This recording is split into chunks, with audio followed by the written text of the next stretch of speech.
দর্শক, আজকে আমি তোমাদের জন্য নিয়ে এসেছি আরেকটা ভিডিও। সেটা হচ্ছে তৎপুরুষ সমাস। তৎপুরুষ সমাসের এর আগের শ্রেণী বিভাগগুলো নিয়ে আমি যে ভিডিওগুলো করেছি, তোমরা নিশ্চয়ই সেই ভিডিওগুলো দেখেছো। তো আজকে আলোচনা করব উপপদ তৎপুরুষ, ক্রিয়া বিশেষণ তৎপুরুষ, ব্যক্তি তৎপুরুষ, উপসর্গ তৎপুরুষ, নয় অর্থক বা না তৎপুরুষ। উপপদ তৎপুরুষ কাকে বলে, এটা বলার আগে আমরা উপপদ কাকে বলে সেটা আগে জানবো। উপপদ হচ্ছে সমীপবর্তী পদ বা নিকটবর্তী পদ, উপপদ। আর কৃদন্ত পদ কাকে বলে না, কৃত প্রত্যয় অন্তে থাকলে তাকে বলে কৃদন্ত পদ। কৃত প্রত্যয় কাকে বলে আমরা জানি, ক্রিয়াপদের মূল অবিভাজ্য অংশ হচ্ছে ধাতু। ধাতুর সঙ্গে যে প্রত্যয় যুক্ত হয়ে ক্রিয়াপদ তৈরি করে সেই প্রত্যয়কে বলা হয় কৃত প্রত্যয়। যেমন ধরো, ক্রি হচ্ছে ধাতু, তার সঙ্গে অপ্রত্যয় যোগ হয়েছে, ক্রিযুক্ত অ কর, কৃদন্ত পদ। যে পদ কৃদন্ত পদের আগে বসে তা হচ্ছে উপপদ। প্রথমে বসে উপপদ, তারপরে বসছে কৃদন্ত পদ। এরপরে যে তৎপুরুষ সমাস তৈরি হয় তাকে বলা হয় উপপদ তৎপুরুষ সমাস। যেমন ধরো, দিবাকর, দিবা করে যে, দিবাকর, দিবা হচ্ছে উপপদ, কারণ কর হচ্ছে কৃদন্ত পদ বা কর হচ্ছে কৃদন্ত পদ। কৃদন্ত পদের আগে বসছে দিবা, অর্থাৎ দিবা হচ্ছে উপপদ, তাহলে দিবাকর এটা উপপদ তৎপুরুষ সমাস। আমি ব্যাস বাক্য করবো কিভাবে না, প্রথমে উপপদ, তারপরে হচ্ছে গিয়ে কৃদন্ত পদ, তারপরে যে। দিবা করে যে, দিবাকর। অরিন্দম, অরিকে দমন করে যে। আমি আগে এটাকে ভেঙে পূর্বপদ আর উত্তরপদ বের করার চেষ্টা করব। অরিন্দম, এটাকে ভাঙলে পূর্বপদ অরি আর দমন এই দুটো বেরোচ্ছে, তো অরিকে দমন করে যে অরিন্দম। ইন্দ্রজিৎ, ইন্দ্র আর জিৎ, জিতকে যে জয় করে তাকে জিৎ বলা হয়। জয় করা মানে তো জিত লাভ করা, জয় লাভ করা, জেতা। তাহলে ইন্দ্রজিৎ ইন্দ্রকে জয় করে যে। বিশ্বজিৎ বিশ্বকে জয় করেছে যে। মধুকর মধু করে যে, মধু উৎপন্ন করে যে। এগুলো হলো আমার উপপদ তৎপুরুষ সমাস।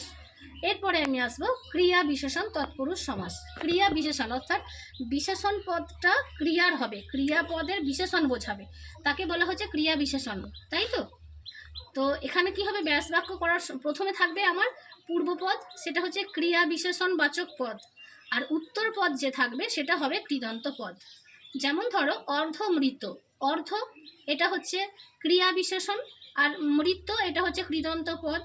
ব্যাস বাক্য যখন করব হবে অর্ধভাবে মৃত, অর্ধদগ্ধ, একইভাবে অর্ধভাবে দগ্ধ। আধ ময়লা, আধ ভাবে ময়লা। নিম রাজি, নিম রূপে রাজি, মানে অর্ধেক রাজি হয়েছে, পুরোপুরি রাজি নয়। এগুলো গেল ক্রিয়া বিশেষণ তৎপুরুষ সমাস। এরপরে আমরা আসছি ব্যাপ্তি তৎপুরুষ। ব্যাপ্তি শব্দটার সঙ্গে বুঝতে পারছি, ব্যাপ্তি মানে বিস্তার, অনেকটা জায়গা জুড়ে থাকা বা অনেকক্ষণ ধরে কোনো কাজ হওয়া বা অনেকটা সময় নিয়ে হওয়া, এটা হচ্ছে ব্যাপ্তি। ব্যাপ্তি তৎপুরুষ, পূর্বপদ ব্যাপ্তি আর পরপদ বিশেষ্য বা বিশেষণ। যেমন ধরো, দীর্ঘস্থায়ী, দীর্ঘস্থায়ী মানে কি দীর্ঘকাল ব্যাপী স্থায়ী, ব্যাস বাক্য করতে গেলে ব্যাপী ব্যবহৃত হয়। চিরসুখী, চিরকাল ব্যাপী সুখী। আপাদ মস্তক, পাদ থেকে মস্তক পর্যন্ত, পা থেকে মাথা পর্যন্ত আপাদ মস্তক। সমুদ্র হিমাচল, সমুদ্র থেকে হিমাচল পর্যন্ত। এটা দেখো বিস্তার বোঝাচ্ছে, তাই না, যে কোথায় সমুদ্র কোথায় হিমাচল, সম্পূর্ণ অংশটা, বা পা থেকে মাথা পর্যন্ত সম্পূর্ণ অংশটা, বিস্তীর্ণ অংশ বা বিস্তার বা ব্যাপ্তি বোঝাচ্ছে। আমৃত্যু মানে মৃত্যু পর্যন্ত, আমৃত্যু তোমার সাথে থাকবো, অর্থাৎ মৃত্যু পর্যন্ত আমি তোমার সঙ্গে থাকবো। জন্ম, জন্ম পর্যন্ত। এই গেল ব্যাপ্তি তৎপুরুষ। এরপরে আমরা আসছি উপসর্গ তৎপুরুষ। আমরা উপসর্গ পড়েছি, যে সংস্কৃত উপসর্গ রয়েছে, বিদেশি উপসর্গ রয়েছে, বাংলা উপসর্গ রয়েছে। সংস্কৃত 20টি উপসর্গ তোমরা নিশ্চয়ই পড়েছো। তা পূর্বপদ হচ্ছে সংস্কৃত উপসর্গ থাকছে, পরপদ বিশেষ্য বা বিশেষণ হচ্ছে, সেটা হচ্ছে উপসর্গ তৎপুরুষ। সংস্কৃত উপসর্গ প্র, প্র যে পৌত্র, দেখো প্র পৌত্র, এটা হচ্ছে উপসর্গ তৎপুরুষ। দেখো সংস্কৃত উপসর্গ প্র রয়েছে, প্র পৌত্র, প্র যে পৌত্র, ব্যাস বাক্য করছি যখন। প্রদীপ্ত, প্র যে দীপ্ত, প্রদীপ্ত। প্রভাত, প্র যে ভাত, প্রভাত। প্রত্যক্ষ, তাহলে এটা ভাঙছে প্রতি অক্ষ, প্রতি আর অক্ষ পাচ্ছি, অর্থাৎ প্রতি যে অক্ষ, প্রত্যক্ষ। প্রতিশব্দ, দেখো প্রতি পাচ্ছি পূর্বপদ, শব্দ পাচ্ছি উত্তরপদ। প্রতি এটা হচ্ছে উপসর্গ, প্রতি যে শব্দ, প্রতিশব্দ, এগুলো হলো উপসর্গ তৎপুরুষ, এগুলো সংস্কৃত উপসর্গ। এরপর আমি আসছি বাংলা উপসর্গ। যেমন ধরো রাম, সু, অনা, এগুলো সব বাংলা উপসর্গ। সু, সু যে খবর, সুখবর। রামদা, রাম যে দা, রামদা। এখানে একটা কথা বলি, রামদা আমরা কর্মধারয় সমাসেও পড়েছি, কিন্তু আবার এটা যেহেতু একটা উপসর্গ তাই এটাকে আমি উপসর্গ তৎপুরুষও বলতে পারি। বিদেশি উপসর্গ গড়, গড় হাজির, বলছে আজকের ছেলেটি গড় হাজির আছে, মানে হাজিরের অভাব, ঠিকঠাক আসে না, গড় হাজির, হাজিরের অভাব। গড় অর্থাৎ অভাব, গড়মিল, বলছে তুই গড়মিল দিয়ে মিলিয়ে দিলি, মিলের অভাব আছে তাই সেটা গড়মিল, মিলের অভাব গড়মিল। ফি বছর, প্রতি বছর, প্রতি বছর বা বছরের পর বছর, ফি বছর, এগুলো হলো বিদেশি উপসর্গ। এবার আমি আসছি না তৎপুরুষ। না তৎপুরুষ পূর্বপদ না সূচক বোঝাবে।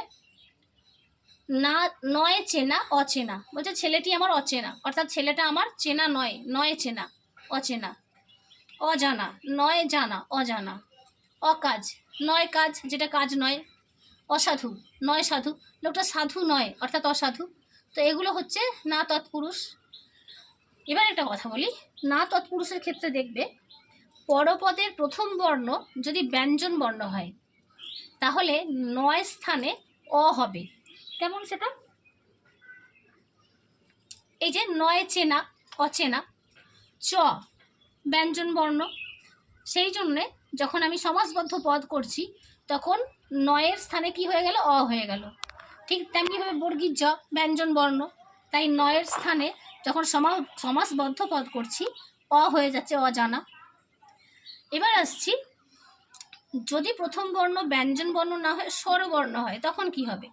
এই দেখো নয় আছে, নয় আবৃত, কিন্তু দেখো প্রথম বর্ণটা, পরপদের যে প্রথম বর্ণ সেটা কিন্তু স্বরবর্ণ আছে।